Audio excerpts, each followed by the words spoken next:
Kau mencintainya dengan sungguh, tapi menunda untuk bahagia. Bertahan terus dalam rasa cintamu sendirian, memaksa diri memilikinya hingga nanti. Padahal jelas dia sudah tak lagi denganmu yang selalu menjaga hatinya. Sedangkan hatimu tak pernah sama sekali ingin dimilikinya. Sampai kapan kau menjaga hatinya? Kau bertahan dalam luka, entah perasaan setangguh apa yang kau punya, hingga enggan berdamai dengan diri sendiri. Kau tak pernah ada dalam hasratnya, jadi mengertilah, perasaanmu tidak diterima olehnya akan tetap sama.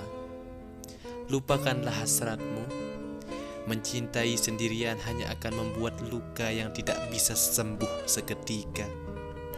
Berdamailah dengan waktu, lalu kau akan baik-baik saja setelah itu.